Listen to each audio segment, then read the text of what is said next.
शिवाजी कौन था किताब को लेकर विवाद सामने आया है। शिवसेना विधायक संजय गायकवाड़ ने वायरल ऑडियो पर स्पष्टीकरण दिया। गायकवाड़ ने ऑडियो में छेड़छाड़ करने और कई शब्द काटने का आरोप लगाया है। इसी के साथ गायकवाड़ ने यह भी कहा कि किताब में छत्रपति शिवाजी महाराज का अपमान किया गया है, जिसे बर्दाश्त नहीं किया जाएगा। मी छत्रपती शिवाजी महाराजांना शिवाजी कोण होता एकरी भाषेत का लिहिलं ते म्हणे पुस्तक फार जुनं आहेत म्हणे ते यांनी अमुक अमुक लिहिलं म्हणत कोणी प्रकाशन कोणी केलंय आणि प्रकाशन करताना तुम्हाला छत्रपती शिवाजी महाराज असा उल्लेख का तुम्ही केला नाही। तर जी वारंवार छत्रपती शिवाजी महाराजांची महाराष्ट्रामध्ये विटंबना केली जाते, त्यांचा अपमान केला जातो, हे आपल्याला सहन होत नाही। आणि मग बोलता बोलता तो म्हणे मी ब्राह्मण आहे म्हणून तुम्हाला असं बोलता का। म्हटलं मी तुला बोललोय का तू कुठल्या जातीचा आहे, ब्राह्मण आहेस का तू, ब्राह्मण आहेस का मी असं तुला विचारलं का म्हटलं। आणि मग तो म्हणे गोविंद पानसरे। म्हटलं मला काय घेणं गोविंद पानसरेची, ते वर गेलेत, जा तिकडे तू।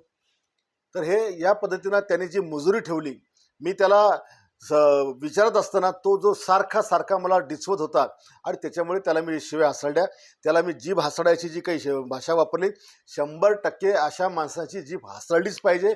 आणि अशा पुस्तकांमध्ये जिथे शिवरायांचा विकृत इतिहास किंवा एकेरी भाषा, आम्ही नाही या महाराष्ट्रात शिवरायांचा अपमान सहन करू शकत नाही, अशा प्रकारची पुस्तकं आम्ही वाचू शकत। आणि म्हणून ही पुस्तकं देखील अशा प्रकारची ज्याच्यामध्ये शिवरायांबद्दलचं विचित्र लिखाण आहे हे देखील नष्ट केलं पाहिजे।